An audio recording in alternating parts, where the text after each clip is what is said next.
Hey, how's it going, everyone? How you guys doing tonight? Today we're from this beautiful world. I got a beer that is from a local company of mine.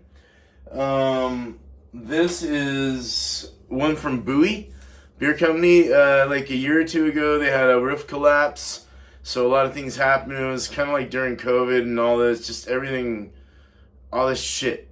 You know what I mean? Like everything, like it always happens.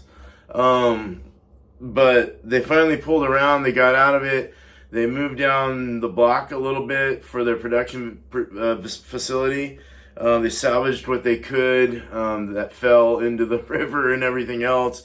It's not funny, actually, but good thing they have good insurance, I'm sure, and everything's good there. But this is one that it's a rotating series in a 12-ounce can. It's called It's just tropical IPA. They don't really get too fancy. This is actually the fanciest I've seen Buoy get with their labels. Not that they're bad labels at all. I'm just saying that they're more simplistic, which is fine. It's easier to produce and put up. That's their main logo right there. Camera, I can't figure out where the damn camera is on this thing.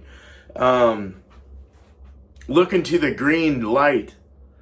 Okay, so they're out of Astoria, Oregon. I'm over in Warrenton, Oregon, so just down the bridge. Pale, Vienna, and wheat malts. Top fermented, of course. Citra, Cashmere, Mosaic, and Waimea hops used in this. It's 6.8% with 38 IBUs. I love how they give you all the information. That's what I like to do on my labels when I send beers out. But yeah. So cool. This is a tropical IPA. I've had a couple of these already to kind of, I don't know, get into it and see what it's like. But this was canned 9/12, so it's like literally 2 weeks old or something like that. It's very fresh. I saw it, I was all, oh, and it was like $11 a 60, and that with 60 cents extra on top of that, because they add 10 cents per can for recycling, so people will go and recycle and get their money back. It's kind of an enticing thing that Oregon does to get you to recycle and save the earth and planet. So I'm gonna go and open this up. Boy, I had a lot of wontons earlier. It was pretty good. Little Chinese wonton things. And a bunch of chips. Made me all bubble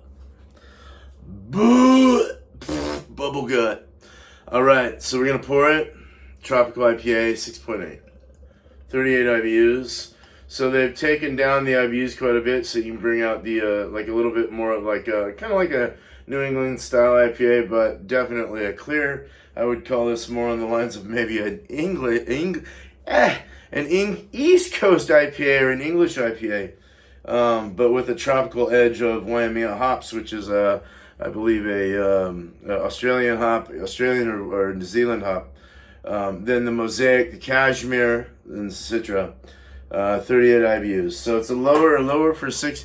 It's probably half of what they would normally put in, probably about 66 to 68 IBUs if it were a Westie. Not tropical, so I guess you could even call this a fruity IPA without the fruit, of course, or fruited IPA would be with fruit, of course, but very, very nice effervescence. A nice light copper color, a very light copper, not gold at all, very light copper. Looks very nice, like almost like copper and apricot, but it's got a very nice West Coast IPA look to it, Westie IPA, very turbulent bubbles in there. It's almost like doing a tornado of turbulence, and it's just going forever and ever, days and days.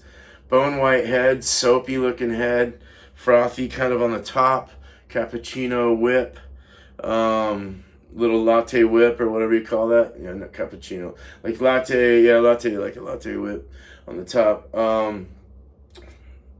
But yeah, you can see through it. It's got a little bit of a chill haze. They're little bubbles, and they're bouncing quick up there, keeping that retention real nice. So we poured about a finger, went down to half a finger-ish, kind of thing. So I think I did anyway. I forgot. Like half a finger probably. Probably poured this finger right here. This half a finger. This fucking half a fucking finger. Fuck. Okay, so Buoy. Hell yeah, you're gonna see what I think about this. Let's get into the nose. Slight floral. Like daisies or something. Piney. You get that citrus, orange, lemon. Get a slight, you kind of get the wheat malts kind of come through. It's got Vienna malt as well as the your pale malt.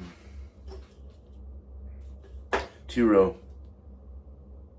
Slightly bready though. It does have a sweet kind of very light caramel, or just a sweet like sugary smell to it, but lighter. Slight tangy, tart kind of citrus.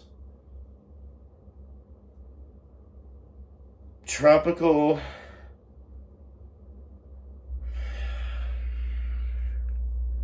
I need the can. In the can, I get a little bit more like that piney kind of dank. And then you're getting like maybe some pineapple and mango.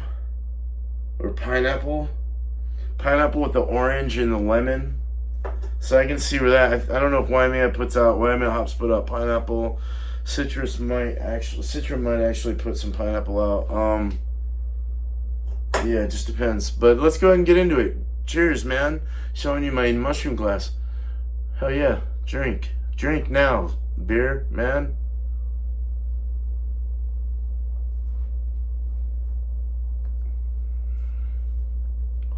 Well, that's nice. Kind of candied fruit. Candied, fruity mango pineapple. But first off, the body is a medium, almost even like a medium light feel. As far as the feel, kind of a light mouthfeel. Somewhat zesty. Not watered down, just kind of loose. Very drinkable. Somewhat creamy to some degree, or just kind of swoofy, kind of like just goes. It's very smooth. There is bitter on the side of the tongue, towards the back of the mouth, on the finish. The flavors start out kind of sweeter, candy-like, and then it starts to kind of get watered down, kind of like just watery, like loose, like thirst quenching. You know, it's like a thirst quenching feel. It feels good, actually. It's kind of nice. It's a 6.8, but it's got a nice pack full of flavor. It's got a slight. I'm almost getting like apricot, orange, lemon, pineapple, mango, all kind of where it starts to get into that easy drinking mode in the middle of your palate and tongue, right in the spoon of your tongue. And then it starts to click back, and you start to get that bitter, slight dank. Some of the tropicals start to kind of go back there as well.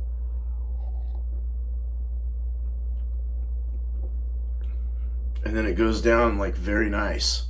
It doesn't burn. There's no alcohol. It goes down very smooth, very easy to take down, just like drinking a glass of water.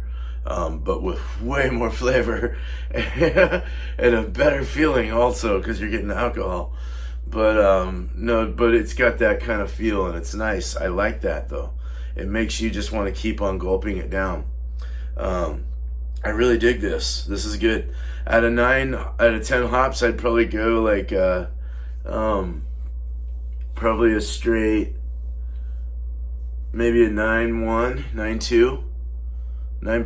I'll give it 9.2 out of 10 hops.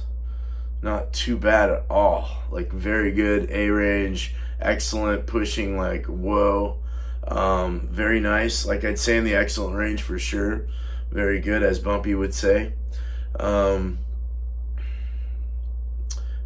Thank you, Buoy, for having this available. Got it over at the grocery store. So they push a lot. Them and Fort George will push a lot of stuff at the grocery stores because they get a lot more. You know, they get a lot of sales there and shit. So it works. But they're definitely independent companies. They're not like sold out or anything like that. So that's good. Thank God. Don't ever do that. Stay independent. But Buoy's awesome. Their other beers are really great. They have a Dunkel that's really good as far as variety goes. Their West Coast IPA, 7.5, is really good. I can only have like 3 or 4 of those, then I have to switch to something else, only because they get a little strong. But just having those over and over, getting a lot of calories. But yeah, so anyway, very good stuff. Thanks, Buoy. This was a long one, I know. Sorry, everyone. You guys have a good night, day, wherever you're. I'm not sorry. You guys have a good night, day, wherever you're from in this beautiful world. Definitely not after one more sip. Look, I love beer, man. And I love this beer. Cheers. Wait, did I say cheers? Yeah, I meant cheers. Cheers. Have a good one, y'all.